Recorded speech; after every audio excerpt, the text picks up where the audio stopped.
All right. Well, thank you, everyone, for joining us today for our August webcast. We're going to be talking about BPR best practices for ERP implementations. So, just a quick agenda. We'll go through some introductions. We'll talk about LTA. We'll give you a quick intro to Joel, and then we'll get started with today's topic and finish off with any questions that you guys have. So at any point during the talk, if you want to submit questions, you can do so via the Q&A or the chat button, and we will be looking at those throughout the time and to answer those towards the end. So just a quick bit about LTA. We are a strategic management consulting company. We've been around since 1995. And really, we're here to improve our clients' business performance systems and their business processes. And we do that really by examining the business itself and then leveraging technology to accomplish that. We are Chicago-based. We have consultants and clients really across the nation. And we are here to help you do business better.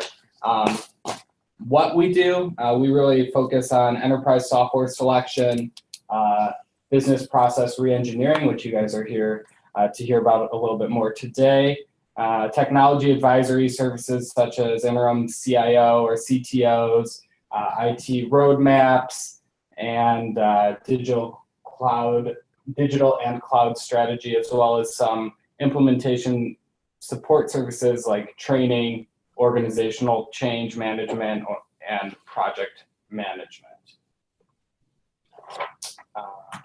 So today we're going to be joined by the LTA president and founder, Joel Schneider. You can take a quick look here at his background, but Joel has over 25 years of experience and has been a member of countless BPR projects over the years, and we are thrilled that he's going to be joining us today to talk about BPR and specifically best practices in your ERP implementation. So without further ado, I'd like to welcome Joel. There we go. Hi, Joel. Thanks, Brad. Good to be here. All right, so let's go ahead and get started and just talk a little bit about BPR fundamentals. So take us away, Joel. Great. BPR, well, let's just make sure we all know what we're talking about. It's business process reengineering. And as you could see on the screen, I'm assuming everyone could see what's up on the board. Business process reengineering in its simplest form is a way to document your systems and your processes activities that absolutely creates value for a client. So a process is a system of activities that creates value for clients and that what a client is willing to pay for. The key here is that second bullet point. A process is cross-departmental or cross-functional. If we take a step back, many companies view departments as an area of expertise, and they are, whether it's accounts payable, purchasing, production planning, reordering, and things like that. They are areas of expertise, but business processes span departments. So the key to doing business process reengineering is to understand that business processes will span departments. And it's all about documenting your business processes so you could fully implement the capabilities of that ERP software solution that you select.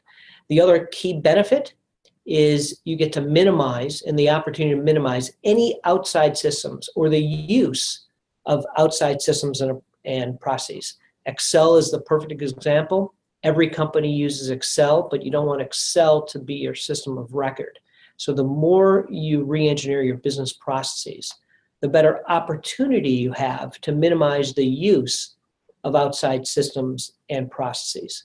The other thing is, the other bullet point that I skipped over, which I shouldn't have, is your business processes should be mapped. So in order to fully understand your processes, they should be mapped. And what we mean by that is to fully document your business processes.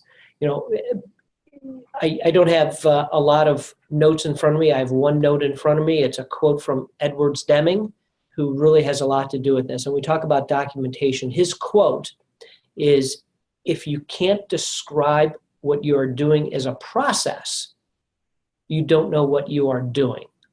So remember to fully document your business processes in a cross-functional way, cross-departmental way, so you could fully understand what you are doing, and that's your opportunity to move forward.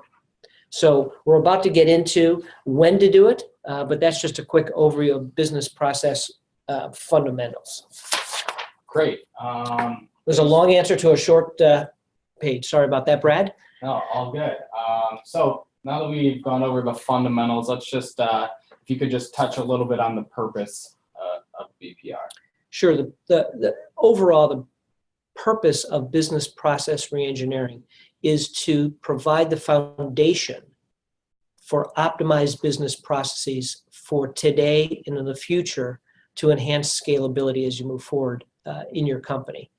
You want to develop and maintain documentation, as we talked about a few minutes ago, but a really couple key things is when you do business process reengineering in a good structured manner, you will create your organization to continue with continuous process improvement as you go forward. So it's that organization, it's that structure, it's that outline that facilitates continuous process improvement.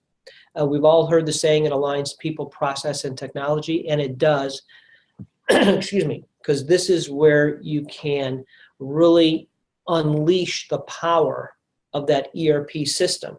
So if you look at business process reengineering, you really want to make sure you look at it in a couple ways. Business process reengineering and your ERP software system and organizational change management comes together to really provide value to your company. So the purpose is really to unlock the value in your company, align people, process, and technology, and to create streamlined business processes so you have scalability as you move forward. Great. All right, now that we've got that out of the way, let's start with the first question. So should companies change their business processes to adapt to the ERP system, or should they change the ERP system to meet their business processes? This is always the question we get every time we start a project. Should we come in and re-engineer your business processes, get a new system, and then redo it? This is the key question. And the best way to answer that is understanding the results of business process reengineering, that process of going through that. And that is, you will have your current state documented, you will have your future state or optimized business processes documented. You will identify key performance indicators you're going to use, which aren't just your typical indicators like a lagging indicator, but it'll also include leading indicators to help you drive your business. But here's the key thing. You will document immediate opportunities for improvement. So you could start making changes now, even before that system is selected or implemented. You will document your functional requirements, and it'll really help drive your requirements as you go through that selection process, and some gaps. These are all key benefits that you should consider to do prior to the selection or implementation of your system. You know, the other thing that we want to talk about here is you want the system you select to adapt to your optimized business processes, not the other way around. So the key here on how to achieve that is to make sure you get your ERP vendor or value-added reseller, VAR, as a lot of people call them, involved early in the process after selection when you do this. So the key is to do it early, upfront in the process, because you're going to document your functional requirements, as well as understand some immediate opportunities for improvement, your gaps, and it'll really help that selection process go much faster. And I know you have another question, but just one other thought that just came up. Really, one of the other key things here is when you do business process reengineering, as opposed to just understand the needs analysis, which is what you do up front, is the difference between what you do, how you do it, and why you do it. And as we go through business process reengineering, we always ask not just what you do, which are functional requirements, but how you do it, which is process, and then why you do it. And we all know the answer is why. We've always been trained that way. But now you could drill down and to really understand dramatic improvements to your business processes. So the purpose of business process reengineering is to provide that foundation to migrate and optimize business processes to the further success of that business. So it builds quality into the process, flexibility into the process, and you have documentation as you move forward. So all great benefits to do it up front. Great, thanks a lot. Sorry, but again, Brad, sorry about the long answer to that short question. That's what we're here for. That's what we want to hear. So next question. Should BPR be done before, during, or after the selection of software? We'll sort of break this one down, but yeah. So the answer is yes, yes, and yes. The answer is yes before, yes during, and yes after, because business process reengineering is not an event. The name says process. It is a process. So as I said before, you want to do it up front for all the key benefits. You also do it during the implementation phase as well. There's a lot of benefits of doing it. You document your functional requirements, make software selection process go faster. You document improvements to your process.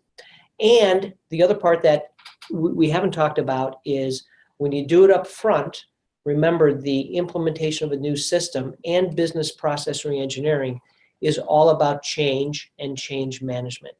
This is the perfect opportunity to introduce change management principles, techniques into this new initiative that your company may be having. So remember, it's business process reengineering plus change management plus ERP. They all go together. We didn't talk about change management, but this is the best time to begin introducing change management to your organization. It's the perfect time to do it. So can we talk about the pros and cons of doing BPR before selection? Sure. So the pros of doing it before selection is you have your cross-functional team with you. And when you document your business processes in a cross-functional way, everyone in the room understands the business process end to end as opposed to departmental. And the other benefit is, as you understand your business process, you may understand it may not be the system that's the issue. Maybe it's your business processes. We've run into a lot of clients where they say, we're looking for a new system. And as you go through business process reengineering, it may not be the system, because as we all know, the system is an inanimate object and it's the easy dog to kick, if you will. So you can make improvements to your process and maybe upgrade or take advantage of the functionality that's already in your system. So you can make improvements now, you don't have to wait, and you could identify the true causes or the root causes of the issues. That's some great advantages of doing BPR before selection. The con, of course, is obvious. The con, it takes more time up front, a little bit more investment, but we can tell you that investment pays off dramatically. And the other benefit is, just thinking about doing it beforehand to get everyone in the room. Your team who's in the room will finally have a great understanding of your business process, your business, the challenges, and they will come up with solutions to improve your business processes and some of the challenges you have.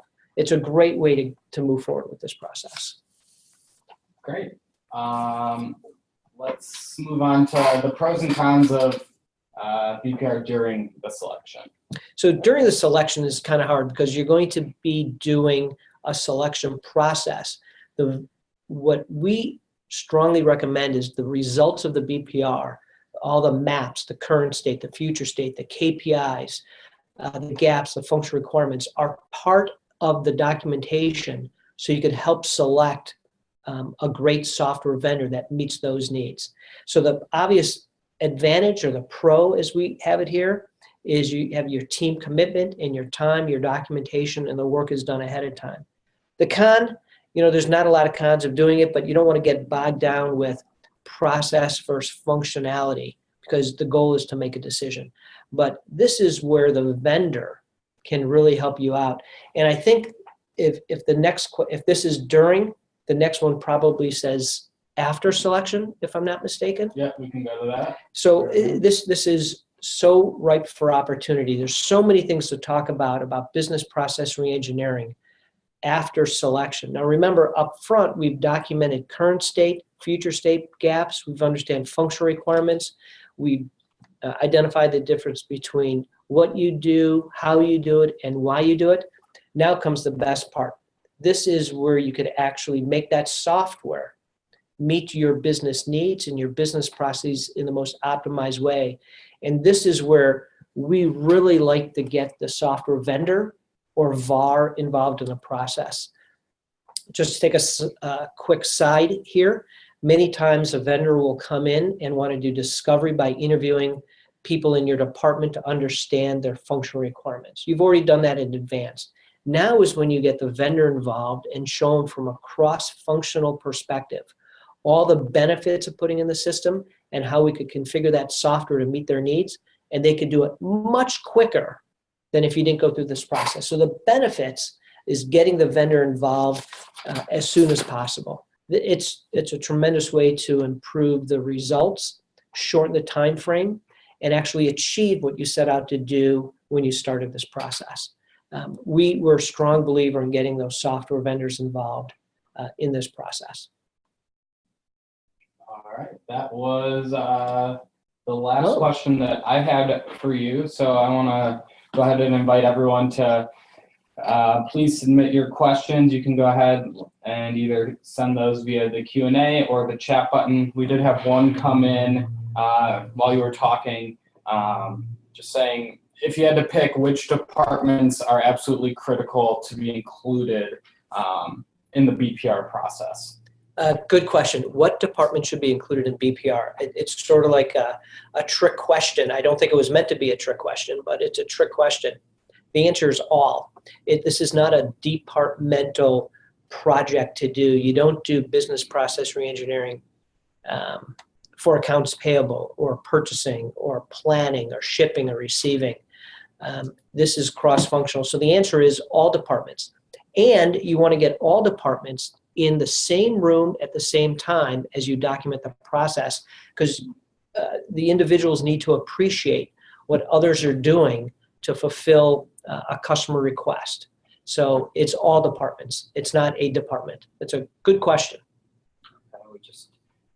This one just came in. Do you recommend a structured review of business processes after the go live to make sure that things are on track, maybe 3, 6, or even 9 months out?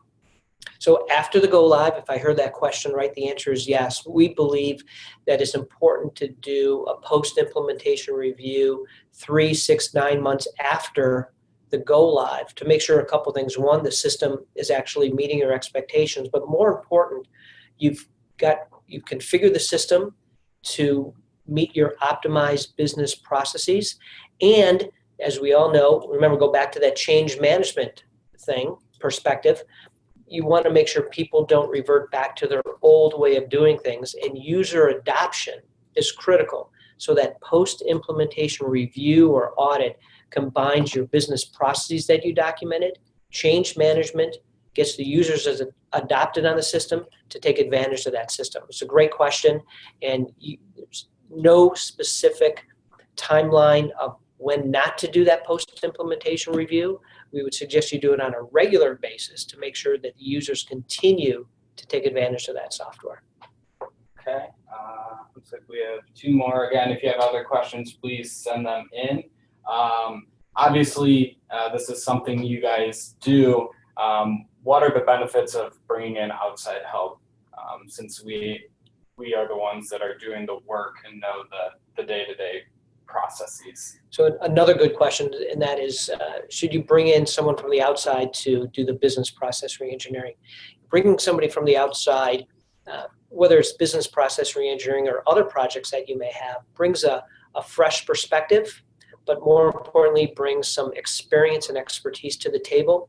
And if you have someone who does business process reengineering, they know how to lead a session where you get people to open up about what they do, how they do it, and why they do it in a way that is very upfront, yet meaningful and productive. So outsiders many times can bring that perspective and leadership to business process reengineering sessions. And that's many times why clients hire us, is to bring that outside expertise. Great. All right, next question we have here. Who should be the person sponsoring these BPR projects? So it's not a matter of who should sponsor it, it's from what areas of the company.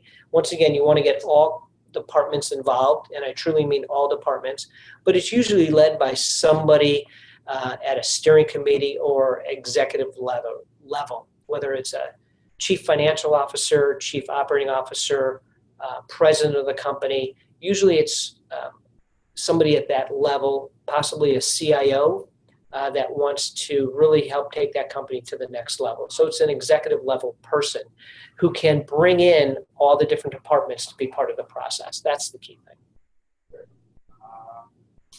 All right, if you guys have any other questions, please go ahead and submit those now.